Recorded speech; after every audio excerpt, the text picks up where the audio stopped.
ก่อนยกปู10 นิ้วกราบนอบน้อมวันตาอภิวาทน้อมระลึกถึงอย่างพระอรหันตสัมมาสัมพุทธเจ้าผู้แสวงหาซึ่งประโยชน์อันยิ่งใหญ่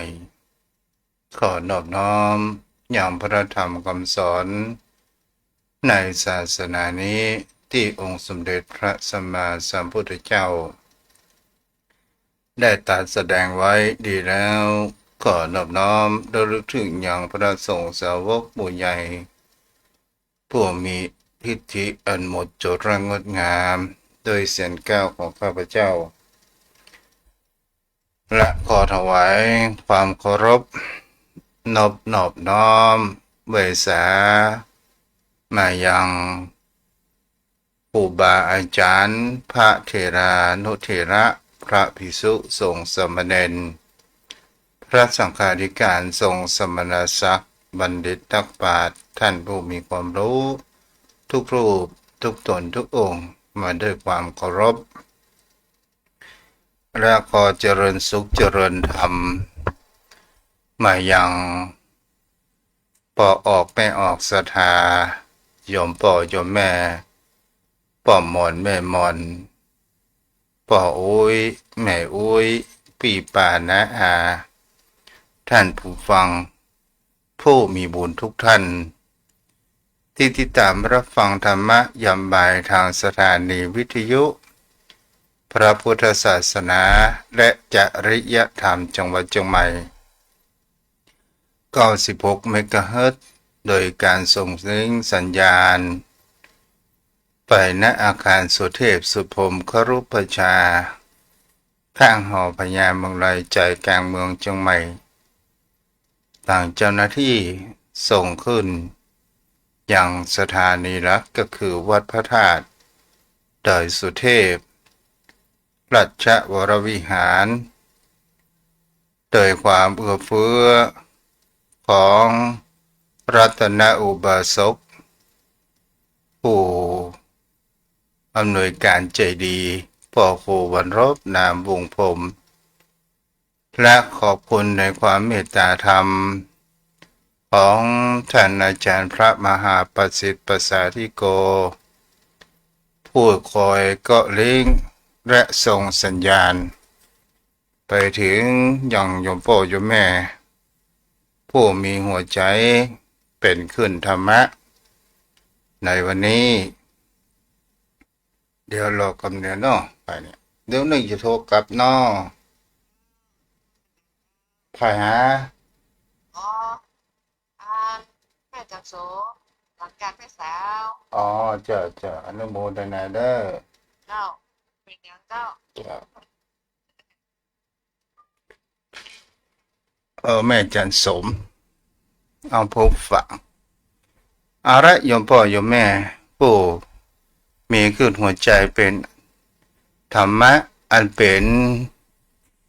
กุศลบุญที่เราได้ในเกิดแก่การฟังนั้นก็ได้หลายสิ่งหลายอย่างในความรู้ได้เรียนรู้และก็นำเอาไปเก็บคิดพิจารณานั้นกันเกิดขึ้นถ้าเราฟังแล้วเอามาน้อมจิตใจเอาไปพิจารณาและศึกษาปนอกไว้ว่า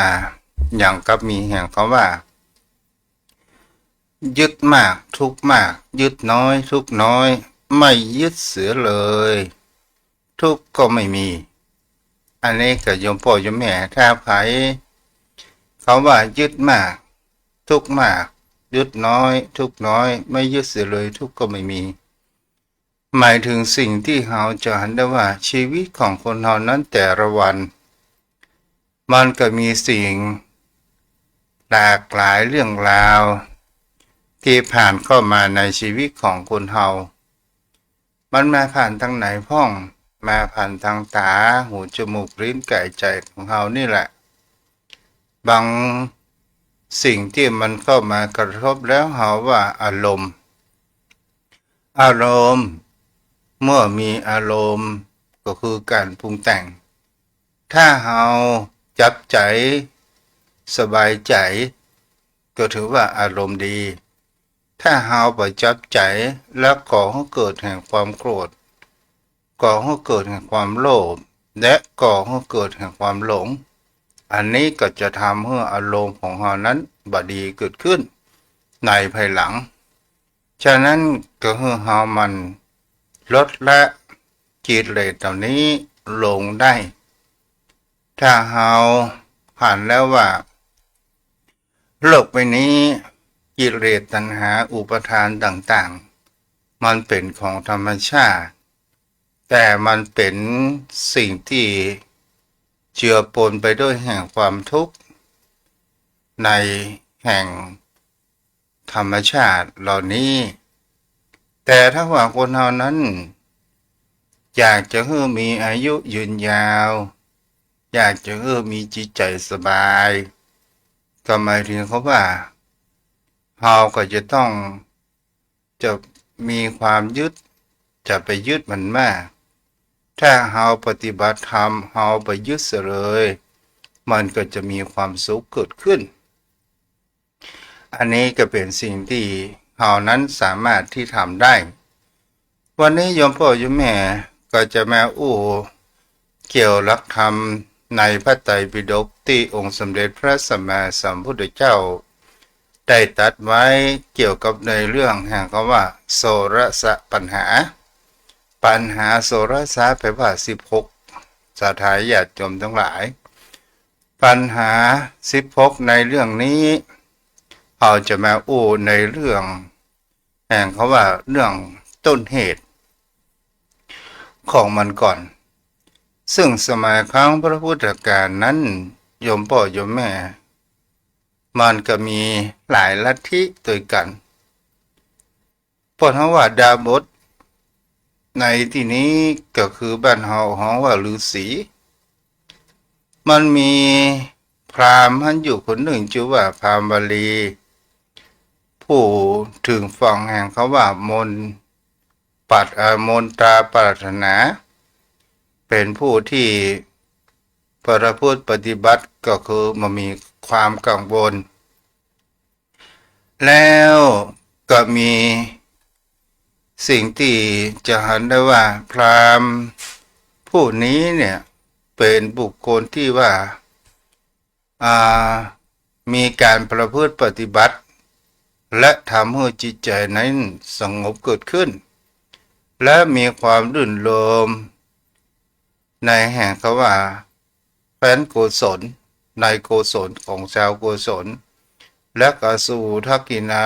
บทเกิดขึ้นในหมายถึงเขาว่าพราหมณ์ผู้นี้เนี่ยได้อยู่กับเจ้าบ้านเจ้าจองที่ฝั่งแม่น้ำโคทาวลีในพรมแดนที่ติดแห่งเขาว่าแคว้นอัสสกะและแคว้นมุลกะก็ได้ยังชีพด้วยการแสวงหาผลไม้หมายถึงเขาว่ากินมังสวิรัติกินผลไม้นั้นเป็นอาหารนั้นเป็นส่วนใหญ่ก่อให้พราหมณ์ผู้นี้เนี่ยเกิดมีความไพบูรณ์และก็เป็นคนที่ชอบบูชายันโดยแห่งเขาว่ากสิกรรมเป็นที่บูชายันแล้วจะหาได้ว่าบูชายันแบบกสิกรรมก็คือการทำไร่ทำนาทำข้าวอย่างสัตว์เสร็จเรียบร้อยเมื่อพราหมณ์ได้ทำพิธีเสร็จแล้วผู้คนนั้นก็มีหลายแต่พราหมณ์ผู้นี้ก็เข้าไปสู่ในอาสมแล้ว ก็มีพราหมณ์คนหนึ่งนั้นเป็นพราหมณ์ที่ได้มาขอในเรื่องการบริจาคจากพราหมณ์ผู้เฒ่านี้พราหมณ์วลีนี้เนี่ยเกิดแห่งความหวาดสะดุ้งนั้นเกิดขึ้นในเมื่อมีพราหมณ์หรือว่ามีบุคคลอื่นนั้นมาขอทรัพย์ก็มาขอทรัพย์ถึง500กับพราหมณ์วลีแต่พราหมณ์วลีนั้นก็ได้บอกว่าเฮานี่เป็นผู้บ่มีเรือนเฮาสละทรัพย์สินสมดเงิน500กับหาพนะของเฮาตอนนี้ก็บ่มีให้ท่านแล้วพราหมณ์ที่มาขอนั้นศรัทธาญาติโยมทั้งหลายก็เลยได้อู้จาไปว่าท่านเป็นผู้มีทรัพย์แล้วว่าบ่มีทรัพย์ถ้าท่านพูดอย่างนี้ขออู้อย่างอี้ก็ขอให้ภายใน7 วันเนี่ยให้ศีรษะของท่านนั้นเปิดห้องว่าแตกกันไปเป็น7 เสียงเกิดขึ้นคำอู้ของคนเฮาเนี่ยโยมพ่อโยมแม่เป็นสิ่งที่เฮาลองมาพิจารณาดูว่าคำอู้ของคนเฮานี่มันก่อให้เกิดแห่งความหวาดสะดุ้งนั้นเกิดขึ้นได้ก่อให้เกิดแห่งความกลัวก่อให้เกิดแห่งความอย่างชีวิตของคนเฮานั้นมีความกังวลมีความวิตกต่างๆนานานั้นเกิดขึ้นคำอู้คำจานี้มันบันดาลได้ทุกสิ่งทุกอย่างคำอู้คำจาเป็นสิ่งที่คนเฮานั้นก็ลองดูสังเกตพราหมณ์ผู้เฒ่านี้ได้ฟังพราหมณ์ก็คือพราหมณ์ผู้นั้นเนี่ยบอกว่าภายใน7 วันนี้ศีรษะของท่านจะแตกเป็น7 เสี้ยงพราหมณ์วลีก็กินข้าวกินบ่ได้นอนบ่หลับมีร่างกายนั้นจนสู้ผอมแต่เป็นผู้ได้ฌานศรัทธาญาติโยมทั้งหลายเริ่มประพฤติปฏิบัติประลุกนั่งและก็เกิดความกังวลว่ากลัวถึงวันที่7มากเมื่อกลัวประการเช่นนี้แล้วเนี่ยพราหมณ์เฒ่าผู้นี้ก็เริ่มมีแค่ความสู้ผอม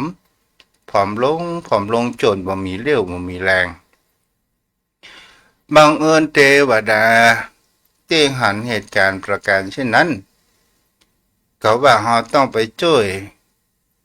อย่างดาบทผู้นี้หรือว่าฤาษีผู้นี้เพื่อได้รู้ความจริงว่าพราหมณ์ที่มาขู่นั้นมันมีคุณวิเศษใดๆทั้งสิ้นโยมพ่อโยมแม่ท่านผู้ฟังทั้งหลายเทวดาได้จำแรงเป็นมนุษย์ก็ได้เข้ามาบอกกับอย่างพราหมณ์วลีว่าท่านถ้าท่านเชื่อกะว่าศีรษะของท่านจะแตกเป็น7 เสียงในวันที่7แต่เฮามีทำในสิ่งที่พราหมณ์พูดนั้นเนี่ยมันบ่มีแต่ทำที่เป็นพวกเขาว่าทำที่เป็นศีรษะและทำให้ศีรษะตกไปนั้นมีอยู่ในหมายถึงที่นี้พราหมณ์บรีก็ได้ว่าเอาลูกเอ๋ยเจ้ารู้จักชื่อของเฮานั้นอย่างใดแล้วก็ได้ถามว่าธรรมที่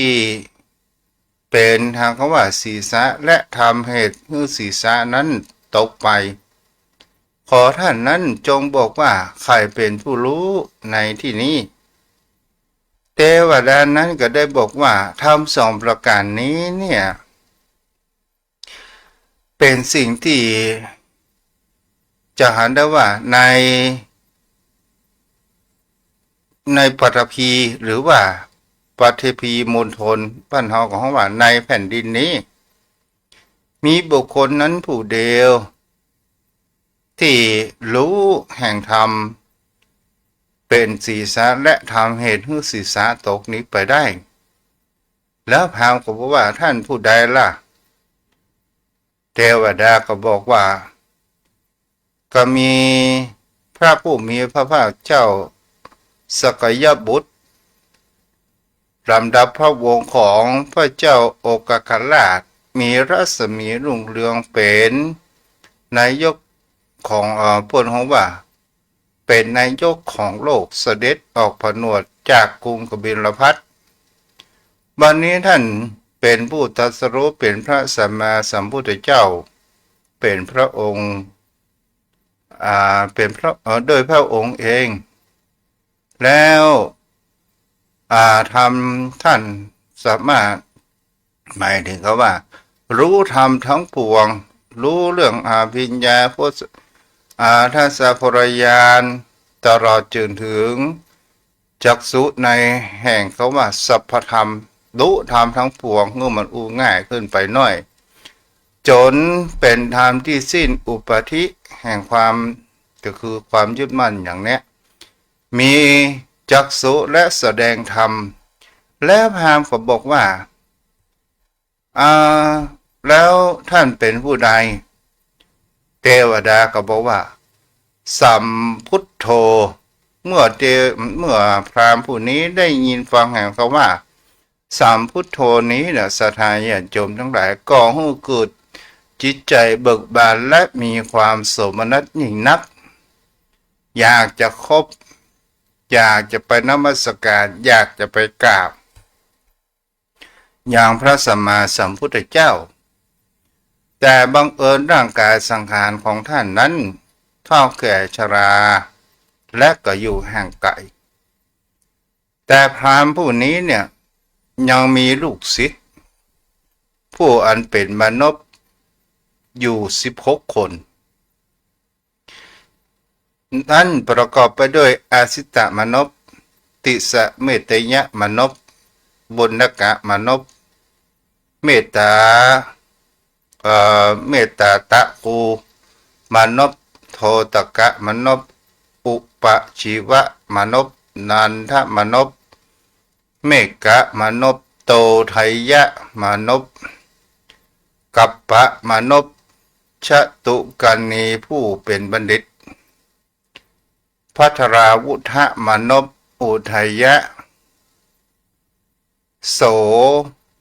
ปาสารพรรมโคทราช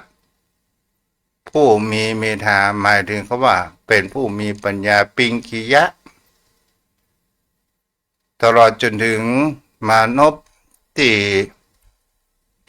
อยู่นั้นก็คือเป็นหมู่คณะได้ปรากฏแห่งคำว่าในโลกนี้ข้อนั้นเนี่ยศรัทธาญาติโยมทั้งหลายพูดถึงว่าพราหมณ์ผู้เท่านี้เป็นที่นับถือของเมืองอุเชนีเมืองโคคันทะเมืองเวสิเมืองเสวิเมืองเวทิสะเมืองวัดนครเมืองโกสัมพีเมืองสะเกษเมืองสาวัตเมืองอุดมเมืองเสภะกรุงกบิลพัสกุสินาราเมืองปาวาเมืองเวสาลีเมืองราชคฤห์อันเป็นที่สิ่งที่จะหันได้ว่ามนุษย์ทั้งหลายนั้นแต่ปวดห้องว่าพราหมณ์วลีพราหมณ์วลีพราหมณ์ผู้นี้เนี่ยเป็นบุคคลที่เป็นน้ำบัดล้นแก้ว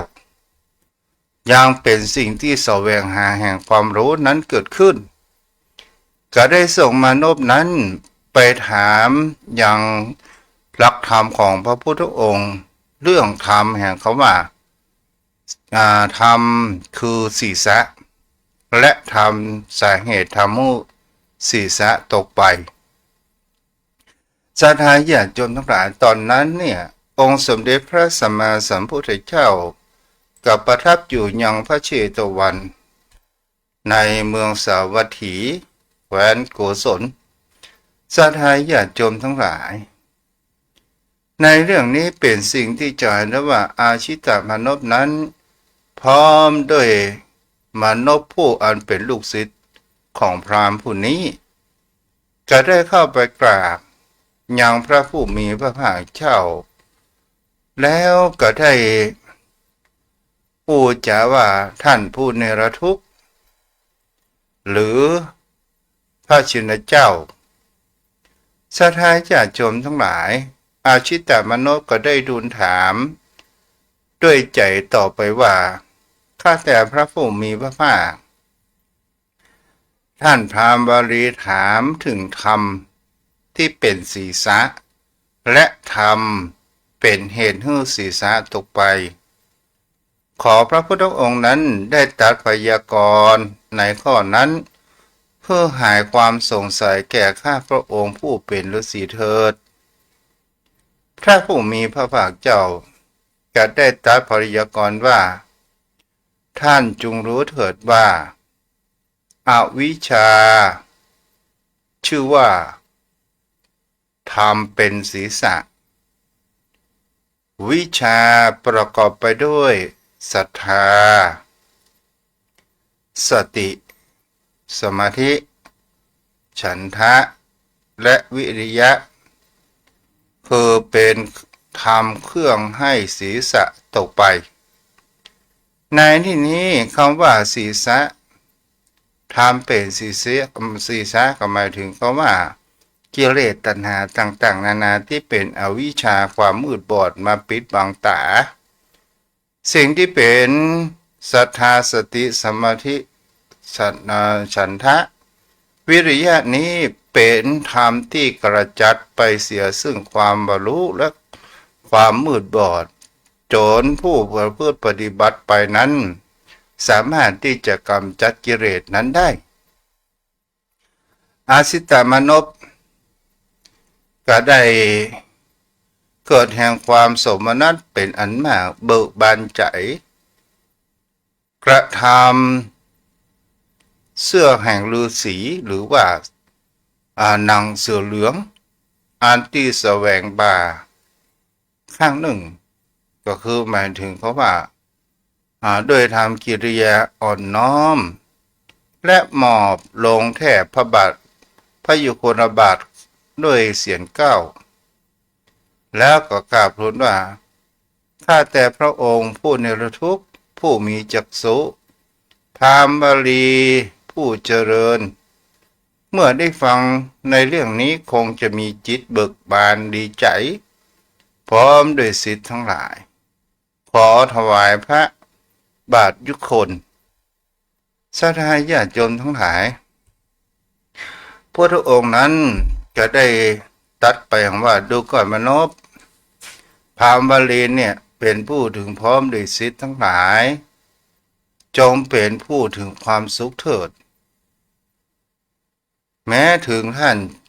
จงเป็นผู้มีความสุขจงเป็นอยู่สิ้นกรณานก็ท่านทั้งหลายก็มีโอกาสได้กระทำปรารถนาถามปัญหาข้อใดข้อหนึ่งหมายถึงคำว่า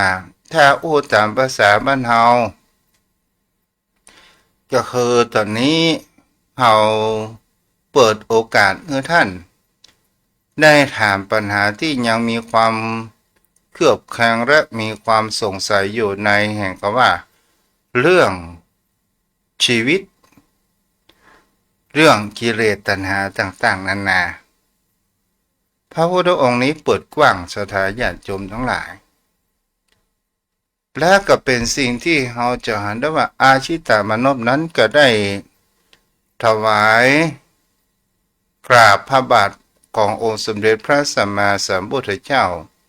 แล้วก็ได้น้อมประนมมืออัญชุรีและทูลถามปัญหาข้อแรกครับพระผู้มีพระภาคเจ้าว่าโรคคือหมู่สัตว์อันอะไรห้อมอันอะไรหุ้มห่อไว้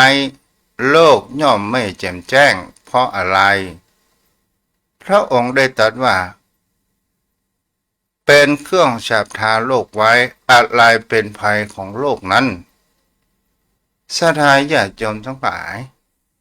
เราก็ลองมาดูว่าโลกคือหมู่สัตว์อันห่อ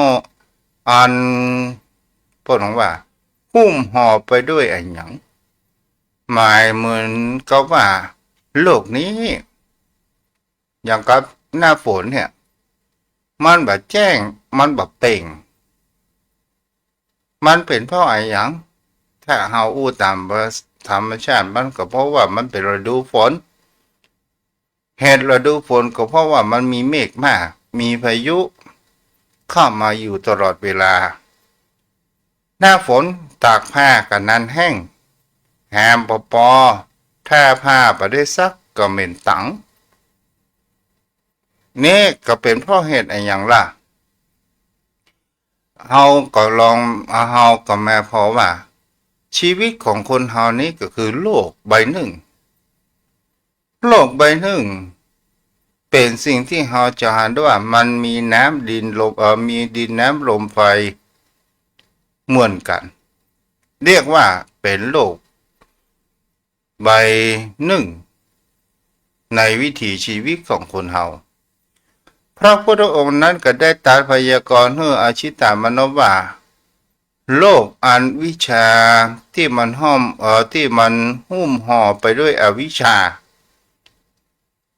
เนี่ยโลกมันมีความมืดมนไปด้วยอวิชชายังบ่ลงลึกเตื้อเด้ออยู่พ่ออยู่แม่โลกไม่แจ่มแจ้งเพราะอะไรหยังเพราะความตนีและเรากล่าวว่าตัณหาเป็นเครื่องฉับทาโลกไว้ทุกเป็นภัยใหญ่ของโลกนั้นอันนี้จะหันได้ว่าอายิตามนุษย์ได้ตอบประกันได้ถามพระพุทธองค์พุทธองค์ได้ประการชนี้ก็คือว่าอาวิชชานี้หุ้มห่ออยู่โลกใบนี้จึงมีแต่ความมืดมนมหันแสงสว่างมหันทางมหันแสงสว่างมหันทางก็เหมือนกับบุคคลเฮานั้นไปในที่มืดเฮาก็ลองไปเข้าถ้ำหรือว่าเฮาได้เดินทางด้วยรถไฟลอดข้ามขุนตานมืดมิดสถานญาติโยมทั้งหลายและความมืดมิดเนี่ยมันปาทำให้เฮามหันอะไรหยังแล้วบางครั้งบางคราเฮาเดินโซซัวโซเซไปข้องหันข้องนี่แล้วก็ก่อให้เกิดอันตรายเกิดขึ้นและเฮาจะทำอย่างไรล่ะเอามาพอเอาวิชาในวิถีชีวิตของคนเฮาที่มันปิดบังตาปิดบังจิตใจของคนเฮาเอาวิชาในที่นี้ก็มีอยู่หลายสาเหตุเป็นสิ่งที่เฮาจะหาได้ว่าเรื่องอคติก็มีที่ปิดบังตาในเรื่องแห่งกิเลสไฟสามกองโลภโกรธหลงนั้นก็มีบางครั้งบางคราวจะเป็นความลำเอียงที่เฮาว่าอคติด้านใดด้านหนึ่งตลอดจนถึงบางครั้งบางคราวเฮาก็สิ่งที่เฮาฟังพอแล้วมีโทสะเกิดขึ้นมาปิดบังตาเฮาเหมือนหันความจริงถ้าชีวิตของคนเฮานั้นถ้ามันมีความโกรธโยมพ่อโยมแม่เฮาก็รู้ลองสังเกตว่ามันมืดมนมหันแสงสว่างไผจะว่าอย่างใด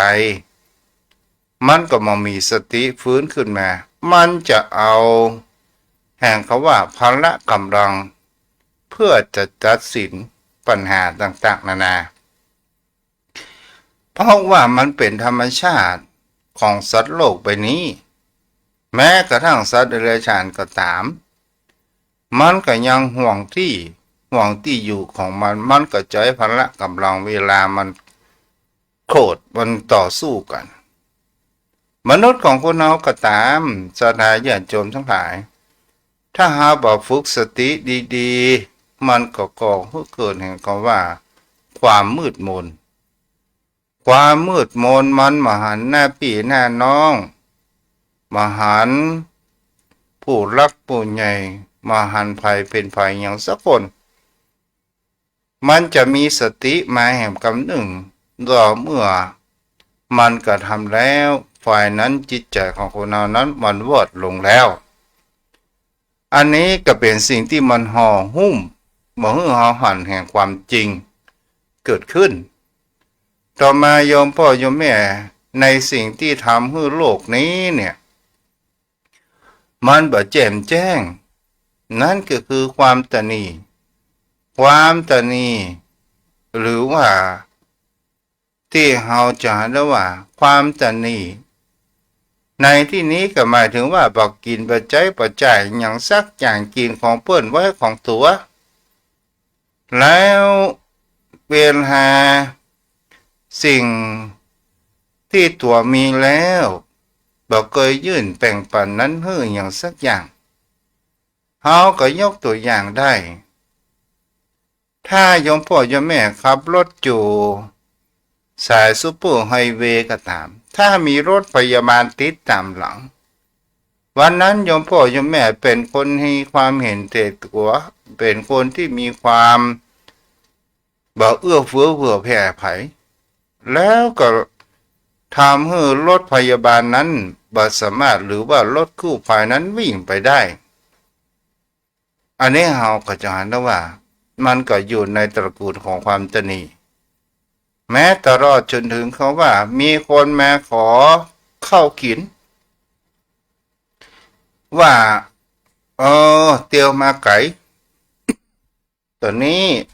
ถ้าเราขายอาหารตามสั่งเพิ่นบอกว่ามาขอเข้ากินสักคาบแล้วหิวกระหายมากไม่มีเงินที่จะซื้อกินฟรีได้ก่อนยอมพ่อยอมแม่ถ้าเราเป็นคนตนีเขาก็จะไล่ตอบเพิดไปว่าของกูไม่ใช่เป็นของกินมาได้ของกูเป็นของแกะของขายยอมพ่อยอมแม่เราก็ลองดูว่าถ้าว่าเราเอาเข้าปันยื่นแบ่งปันที่เราทำได้เราก็จะได้หลายสิ่งหลายอย่างหนึ่งก็จัดเสียซึ่งความตนีที่เหนียวในจิตใจเกิดขึ้นสองเราได้สืบจัตตาไปในตัวนั้นก็คือการให้ชีวิตคนคนหนึ่งให้รอดไปในวันหนึ่งศรัทธาญาติโยมทั้งหลายแค่นี้เราก็อิ่มใจแล้วตลอดจนถึงไปพระบุคคลที่หิวเข้าป่าอาหารแต่เราไปกินข้าวป่าอาหารแล้วก็หันว่าทางเขาบ่เพียงพอเฮาก็ยังยิ้มยืนหื้อนั้นเฮาก็ได้ต่อชีวิตเช่นเดียวกันต่อมาก็คือที่ฉาบทาโลกใบนี้ก็คือตัณหานั้นมีกันทุกคนโยมพ่อโยมแม่มันเป็นสิ่งที่เฮาจะหาว่าตัณหาก็คือความอยากของคนเฮาก็คืออยากในสิ่งที่เฮาบ่มีอยากจะได้เงินได้ทองอยากจะได้อำนาจอยากจะได้วิชาความรู้มันอยากทั้งนั้นตัณหามันก็มีอยู่3ตัณหากามตัณหาภวตัณหาวิภวตัณหากามตัณหาก็คือเกี่ยวกับในเรื่องไม่ใช่เฉพาะเรื่องความใคร่อย่างเดียวตลอดจนถึงวัตถุสิ่งของที่เราอยากได้อยากมีอยากเป็นภวตัณหาก็คือความอยากได้อยากมีอยากเป็นอยากได้อำนาจอยากได้เงินตานั้นเป็นสิ่งที่ประการแรกที่เราอยากได้บางครั้งบางคราวศรัทธาญาติโยมทั้งหลายความต้องการของคนเราอยากในสิ่งที่เราไม่มีเมื่อเรามีแล้วมันก็จะหายยากแต่มันบ่ฮู้จักพอยังบ่ฮู้จักพอล่ะก็คือเป็นในเรื่องทรัพย์สินสมบัติต่างๆนานานั้นเกิดขึ้นเมื่ออยากแล้วเฮาหันได้มันแฝงไปด้วยแห่งความทุกข์อันนี้เฮาบ่อยากจะมีอยากจะเป็นอย่างสักอย่างอยากจะอยู่บ่ได้อันนี้ก็คือความเป็นความอยากศรัทธาญาติโยมทั้งหลายนี่แหละ คือตัวตัณหาอย่างเขาว่าข่าวเกี่ยวกับวงการสงฆ์ก็ดีเพราะอันอย่างเล่าเอาลองมาสืบหาสาเหตุพระสงฆ์องค์เจ้าบวชตั้งแต่เล็กๆจากเป็นกโยมเป็นพระน้อยมาเป็นตุเจ้า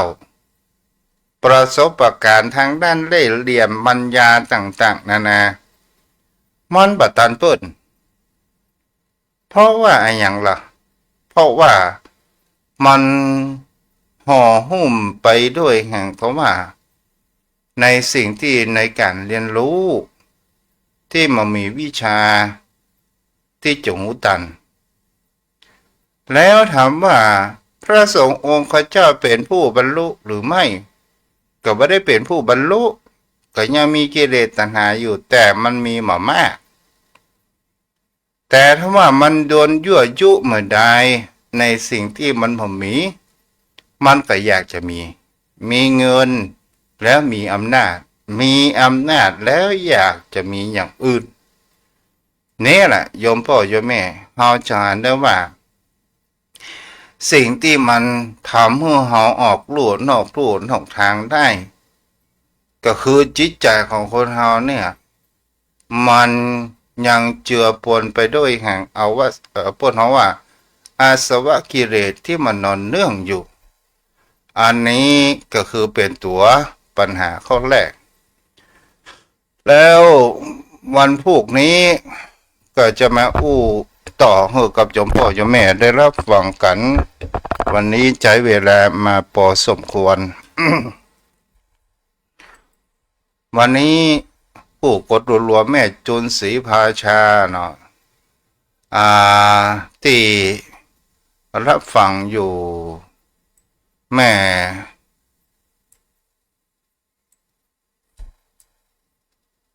อย่างก็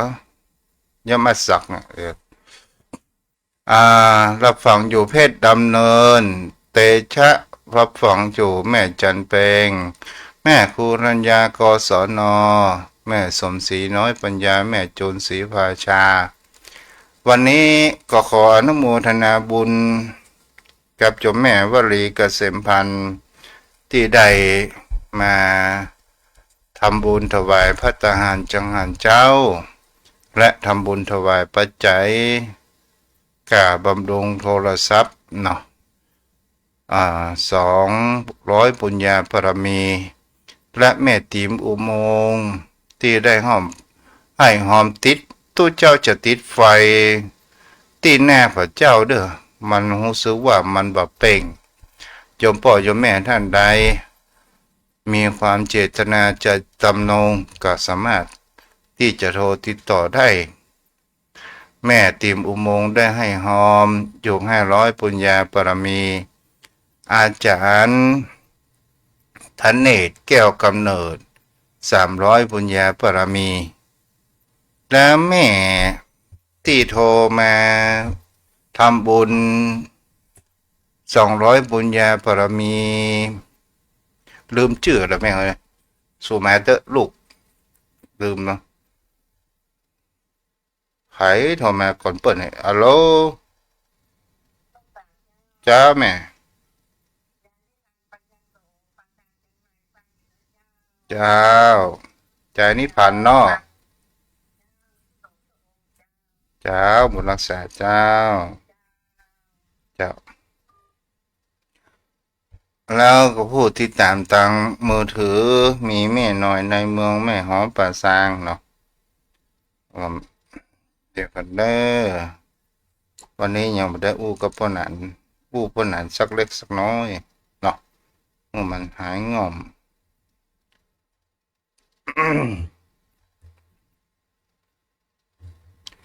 ยมพ่อยมแม่ท่านผู้ฟังทุกท่านโอ้ถึงการกินการทานตุจะมีวัตถุประสงค์เพื่อที่ผู้จ๋าให้ยมพ่อยมแม่เป็นกู้เป็นเกมแล้วก็ได้ศึกษาธรรม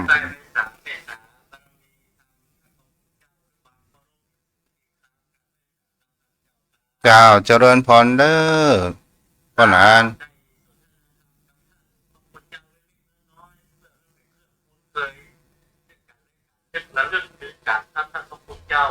เจ้าวันนี้เกี่ยวเฮาอู้เรื่องศาสนาพิธีป้อหนานมีก่อนป้อหนาน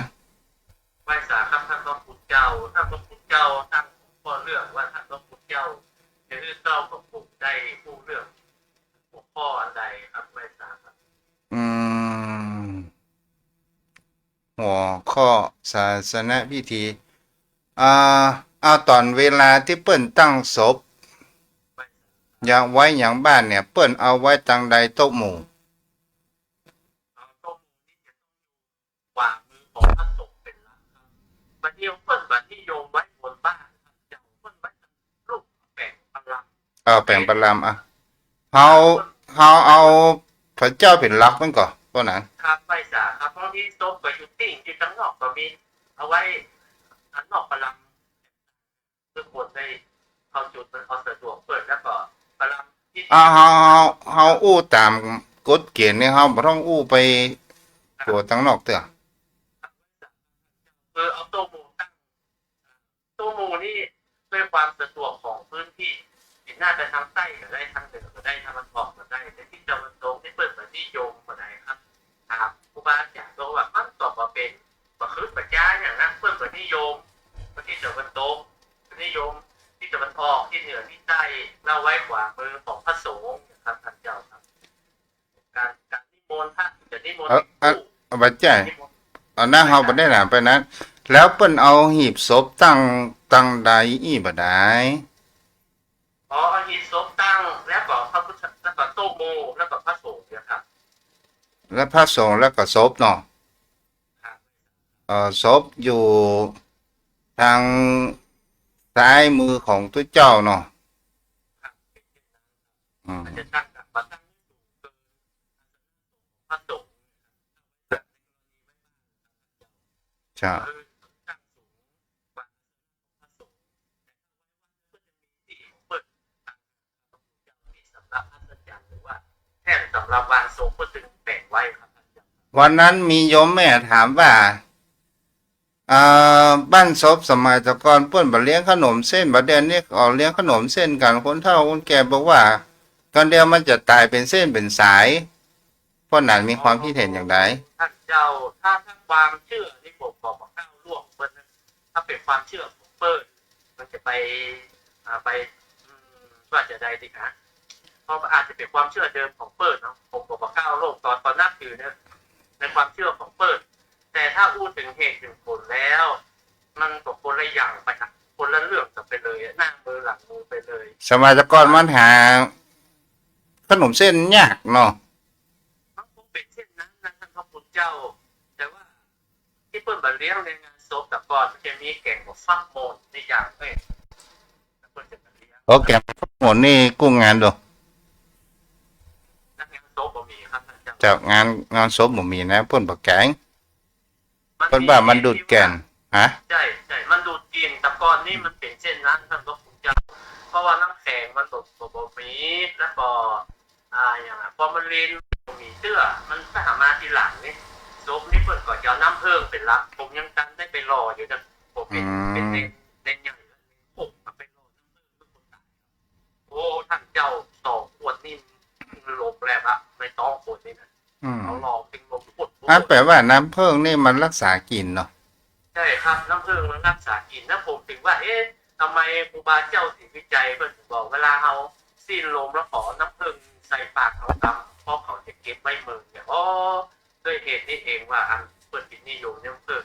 พูดถึงว่ามันเหม็นนี่แต่ก่อนมันก็มีกินเป็นเช่นนั้นท่านพระพุทธเจ้าแต่เพื่อก็เอาบอกฟักน่ะผ่าโขมแล้วก็เอาข้าวคั่วไว้ที่ร่องก็ดีทั้งปืนร่องก็ดีมันดูดกลิ่นนี่นะมัน อืม ทำให้กลิ่นมันหายเจ้า อ๋อ เปิดเลยแต่พูดถึงขนมเส้นเปิดความเชื่อว่ามันจะตายไปเส้นไปสายนั่นเป็นความเชื่อของเปิดแต่ว่าอาหารการกินเนี่ยมันเกี่ยวกับความเป็นความ ประเพณีมันมาเหมือนกันเนาะ เป็นเช่นนั้นครับพระพุทธเจ้าแต่ละบ้านแต่ละยอมมันก็แตกต่างกันนะครับพระพุทธเจ้าเรื่องพูดถึงกิจมอยประเพณีในการ เอามาถึงศาสนาพิธีเห็น ไหว้ศาล ก็เข้าเฮาบ่ต้องจมปักอยู่ในที่ตัวนี้เนาะ ครับ แล้วตานกล่องเจดีย์ทรายเหรอพวกนั้น ของเจดีย์ทราย108นี่เพื่อจะตั้ง มันจำเป็นก็ อ๋อบ่ได้จำเป็นมันจะมีทุกศพจะมีศพที่ตายที่ปกตินะครับตายถ้าบ้านเราเขาว่าตายโหง อื ตาย ม โหงนี่มันจะมีตายรถยนต์ตายตกน้ำตายที่ผิดปกติที่ธรรมชาติเพื่อนนะครับเจ้า อ๋อ ในการของ เหตุผล เอาเหตุผลเพื่อนบอกว่า เพื่อจะให้คนตายนั้นโปนจากวิบากเพื่อนนี้กลับนั่งไปจึงตาย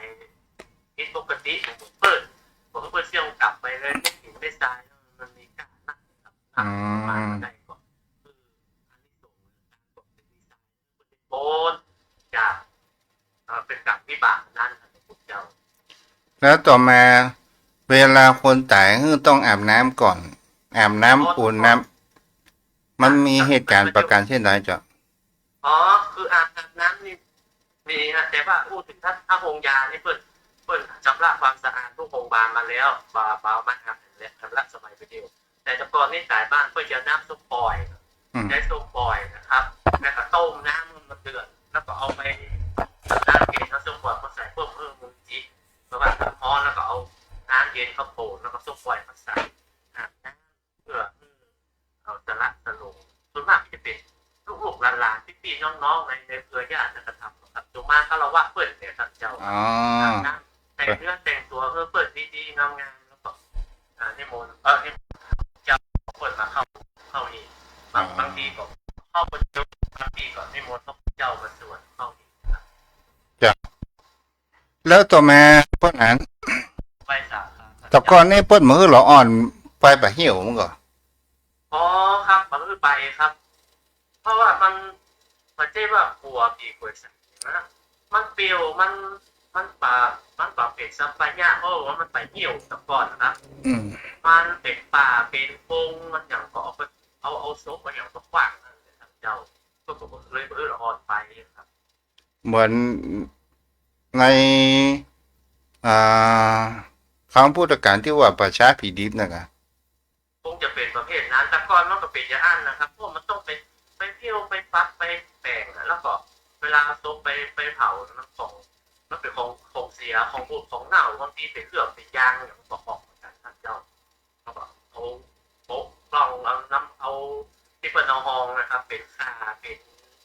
ที่ด่างเนี่ยก็มาถอกลงจากท่านเนี่ยก็หัวเราอ่อนไปป่วยไปขี้ไปเล่นหมูเรื่อง ข้อสุดท้ายมาในเมืองนะมาทางด้านงานศพแล้วคนแบกตูงสามหางไปเนี่ย มันหมายถึงอะไรอย่าง ตรงสามห่างนี่ความจริงมันเป็นพัดใบสามปัญญาก็คือว่าอันนี้จังทุกขังนักการมันเกิดขึ้นแน่นอนมันเป็นสัญลักษณ์ของงานศพงานอื่นตรงนี้ไม่มีงานศพอย่างเดียวเพื่อจะรื้อนำไปคนแบกตรงนั้นแท้ที่จริงแล้วมันคือเกียรติกับเจ้าภาพต้องเป็นของสูงแต่ในเต้าที่เราหันมาก่อนจะเป็นคนที่อยู่ในลักษณะที่ว่าเพิ่นบอกให้ครบถ้วนบริบูรณ์เต็มร้อยเท่าคนทั่วไปครับส่วนมากจะเป็นอย่างนั้น แท้ที่จริงนี่เปิ้นคือบัณฑิตเป็นผู้นำมันก็ปะนะ ใช่ครับในธรรมบอกว่ามันจะต้องเป็นผู้ที่มีสติความด้วยสติปัญญาพวกถ้วนนะครับที่จะนำไปครับ บ่เดี๋ยวนี่ขี้เหล้าพ่องเนาะผีบ้าพ่องเนาะ เพราะในนั้นมันก็มีสตางค์เป็นข้าเจ้าแล้วก็มีของใจน้อยๆเป็นแป้งเป็นแว่นเป็น เลยทำให้ผู้คนทั้งหลาย เป็นบ้าพ่องขี้เหล้าพ่องนะ ส่วนมากจะเป็นประเภทนั้นนะครับพวกเจ้าที่เต็มๆแท้ๆผมไม่มีเท่าที่อ่านมาบอกว่า เพราะนั้นดับไปพอดีอ้าวเป็นอย่างนั้นเนาะควรพูดก็ไว้หน่อยอ้าวต่างบ้านโทรมาได้เด้อที่เบอร์โทร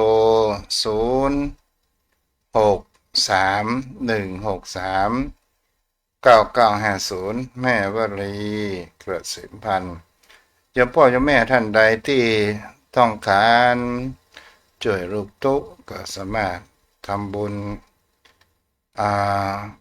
ติดไฟหน้าพระเจ้าได้เด้อเป็นพุทธบูชาธรรมบูชาสังฆบูชาทำอานิสงส์แสงสว่างเนาะ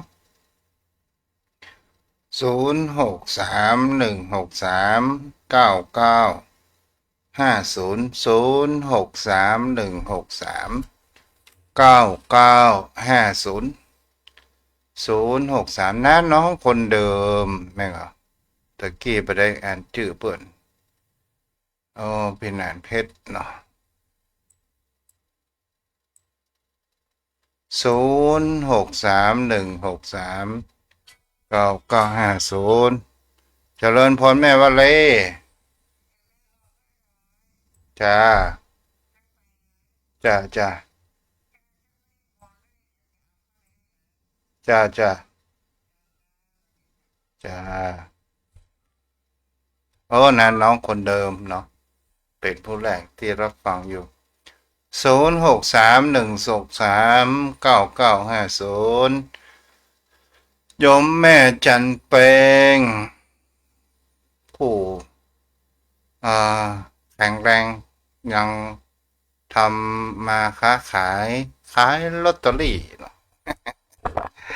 0631639950ฮัลโหลพี่น้องกับแปงเห็นวันนี้แบบไปเก็บใบเมี่ยงอ่ะ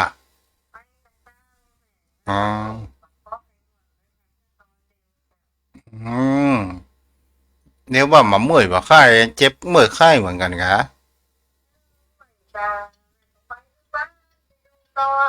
อ่าดีละดีก็อืมอืมก็อืมอืมจีดี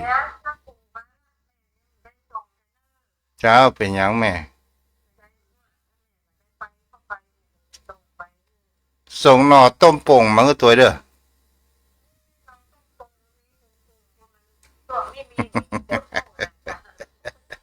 เป็นหยังอุดเทวเล่นไปไรจ้า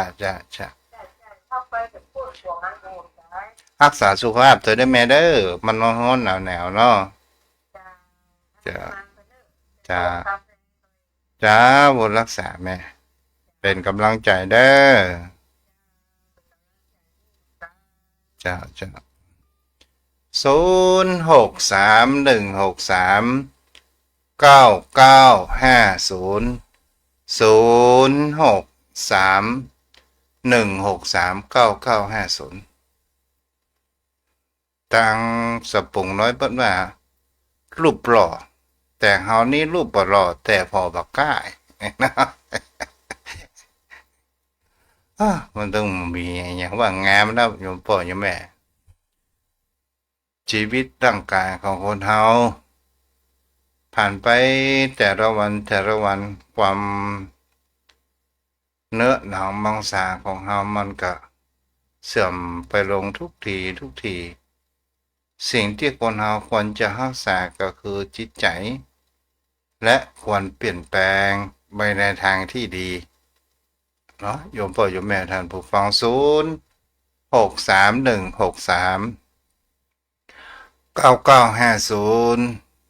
วันพรุ่งนี้จะมารับฟังกันใหม่โยมพ่อโยมแม่ท่านผู้ฟังทั้งหลายศิลปะในการดำเนินชีวิตเมื่อคนเฮานั้นมีความสุขเราจะไปเก็บเรื่องของคนอื่นมาคิดมากเนาะเจริญพรจ้าแม่อย่างก็เนี่ยแม่จันแก้วอาหารพูดเนาะอาหารแก้วพูดเนาะสั่นไปเลยจ้ามีอย่างอู้ลูกตู้บ้องฮะถ้าหอมก็การเรียนก็ก่อนจะไปวาดภาพอ๋อแต่นี่กำลังก็คนได้30 คนเป็นอย่างแม่ไปอันนั้นจากแสวงบุญนะจากเจ้าทั่วบุญนะกะฟังทุกเจ้าแล้วเป็นจะได้บ้องแม่ดีจ้ะอ๋อทุกเจ้าอู้สวกไปกับว่าอู้หมองวันมาซัว ดีละบุญรักษาได้แม่เด้อ ได้ไปจะโตข้าหรือไม่จ้ะ เจ้าได้แม่ จะไปจุดเด่น รถตู้ไม่อัดลำพูนนะกะ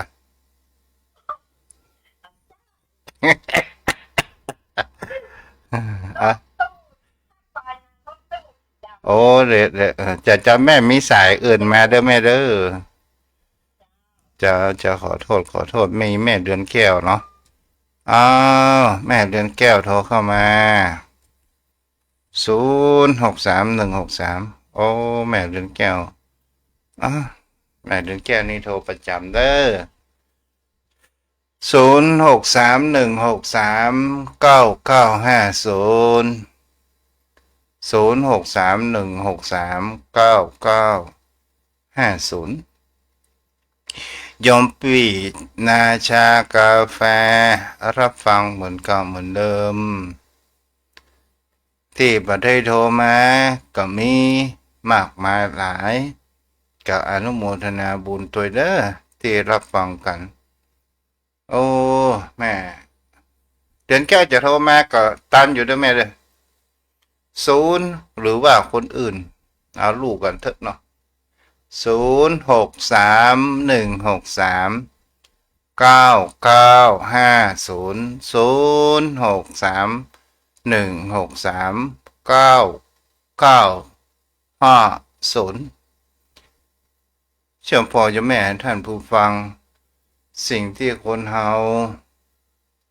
จะทำให้จิตของคนเฮานั้นมีความสบายใจก็คือบุคคลที่จะเก็บเรื่องราวของคนอื่นมาใส่จิตใส่ใจมากนักแล้วจะให้จิตใจได้เกิดแห่งความเครียดเฮ้อนึกอยู่เสมอว่าทุกสิ่งทุกอย่างมันตึงมาได้เหมือนดั่งใจเพราะว่าเฮาก็บ่เหมือนดั่งใจไผก็ตึงบ่เหมือนดั่งใจเฮามันถึงบ่มีคำว่าเต็มร้อยแล้วเรื่องสังคมมันก็เป็นเรื่องของสังคมไป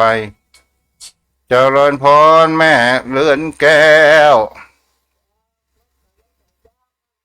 เจ้าบ่ตกแม่เป่งวันนี้เลยมันธรรมดานะวางน้ำท่วมเลยเจ้าแม่ใจเย็นเลยแม่เด้อบทเวลาพอดีจ้าบทรักษาเด้อบทรักษาเจ้าอายุวโนสุขังพลังเด้อฉันขอยกมือไหว้ท่านมาอยู่บ้านใจใส่เมื่อวันที่24ตุลาคมศาสนามาเป็นที่พึ่ง254เมืองสตาปะสาเป็นตุกเจ้านักพัฒนาคณะสัตตายกย่อ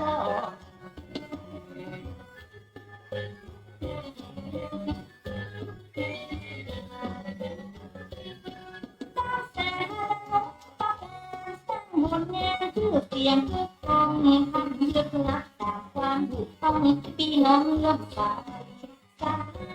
มีลึก